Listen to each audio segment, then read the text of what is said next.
ভাবছো তো এত রাত্রে আইটিআই মোড়ে কেন? চারিদিকে নিঝুম শুনশান, আর যেই শুনলাম ঢাকের আওয়াজ আমরা তিনজন রেডি হয়ে চলে এলাম আইটিআই মোড়ে।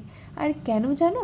কারণ আইটিআই মোড়ে আজকে ছিল মা দুর্গার আগমন, যেটা আমরা আজ পর্যন্ত দেখিনি। সো তোমরাও একটুখানি এক ঝলক দেখে নাও।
এই হলো এবছরের 2025 কল্যাণী আইটিআই মোড় লুমিনাস ক্লাবের মা দুর্গা প্রতিমা।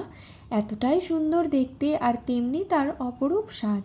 এতটাই সুন্দর লাগছে সামনাসামনি দেখতে, জানি না ছবিতে কতটা ভালো লাগছে, সামনাসামনি কিন্তু খুবই ভালো লাগছিল। আর এর পেছনেও কিন্তু আরও কারুকার্য রয়েছে। প্রত্যেক বছরই কোনো না কোনো চমক থাকে, আশা করি এবছরও কোনো না কোনো চমক রয়েছে। কিন্তু আমরা কল্যাণীতে থাকলেও আমরা কিন্তু জানতে পারি না কী চমক রয়েছে। আমাদেরকেও ওয়েট করতে হয় পুজো অবধি, অ্যাটলিস্ট মহালয়া অবধি তো ওয়েট করতেই হয়। তবে হ্যাঁ, কল্যাণীর কিছু সংখ্যক মানুষ কিন্তু মহালয়ার দিনকেও ঠাকুর দেখে নেয়, কারণ মহালয়ার দিনকে যেহেতু ভার্চুয়ালি উদ্বোধন হয়, সেই দিনটা কিছুটা টাইম কিন্তু কল্যাণীর আইটিআই মোড়ের প্যান্ডেলটা খোলা রাখে, আর সেই দিন প্রায় কিছু সংখ্যক মানুষ দেখে নেয়। বাট আমাদের দেখা হয় না, আমরা সেই পুজোর সময় অনেক রাত্রেবেলায় গিয়ে দেখি, কারণ এতটাই ক্রাউড থাকে, এতটাই ভিড় থাকে যে আমরা দেখতে পারি না। তবে কি জানো তো, কোনো বছর কিন্তু আমরা এইভাবে মায়ের আগমনটা দেখিনি, তাই এবছর আমাদের এতটাই ভাল লাগছে। আর আমরা খুব এনজয়ও করছিলাম এভাবে যে মায়ের ঢোকাটা আমরা দেখতে পাচ্ছিলাম। তো এই জিনিসটার জন্য আমাদের খুবই ভালো লাগছিল। এতদিনে রিয়েলাইজই হয়নি যে পুজো একদম কাছাকাছি চলে এসছে। পুজোর যে কোনো ফিলিংস, সেই ফিলিংসটাই আসেনি। বাট সত্যি কথা বলতে আজকে ঢাকের আওয়াজ পাওয়ার পরে এবং এই দৃশ্যগুলো দেখার পরে ভেতর থেকে একটা আলাদাই রিয়েলাইজেশন চলে এসছে। আর এবার মনে হচ্ছে যে সত্যি পুজো আর বেশি দিন নেই, এবার চলে এসছে পুজো। এবছরের পুজোতে জানি না কতটা কি মজা আনন্দ করতে পারবো, তবে কিছুটা হলেও ফিলিংস হচ্ছে যে পুজো কাছাকাছি চলে এসছে।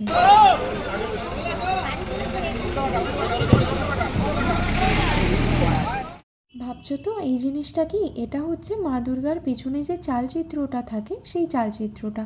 আর কাছ থেকে দেখো ডিটেইলে কতটা সূক্ষ্ম সূক্ষ্ম কাজ করা। আর এই হচ্ছে ভেতরের ইন্টেরিয়ার ডিজাইনটা। অ্যাকচুয়ালি এখন ভিডিও করার অ্যালাউ সেরকম নেই, তবে যেটুকুনি আমি পেরেছি সেটুকুনি ভিডিও করার চেষ্টা করেছি। আর দূর থেকে কিন্তু বোঝা যাচ্ছে না যে ডিটেল যে কাজগুলো করা আছে সেগুলো কী দিয়ে করা। যতদিনে না সামনাসামনি দেখা যাবে ততদিনে বোঝাও যাবে না যে ডিটেল কাজগুলো এক্স্যাক্টলি কী আইটেম দিয়ে বা কী জিনিস দিয়ে করা আছে। বাট যেটুকুনি মনে হচ্ছে পাটকাঠি বা সামথিং কিছু একটা দিয়ে করা। দেখো আইটিআই মোড়ের প্যান্ডেল কিন্তু পুরোপুরিভাবে রেডি হয়ে গেছে।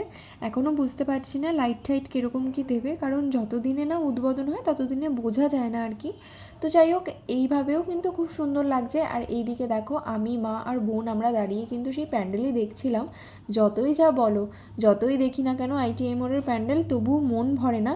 আমরা কিন্তু একবার হলেও পার ডে সামনে দিয়ে যাতায়াত করি, তবুও আমাদের দেখার সেই ইন্টারেস্টটা এখনও আছে। আজকের ভিডিওটা কিন্তু এই পর্যন্তই ছিল। একদম ভুলবে না লাইক, শেয়ার আর সাবস্ক্রাইব করতে, কারণ নতুন নতুন আরও অনেক ভিডিও আসছে। তো তার জন্য স্টে টিউনড অ্যান্ড বাই।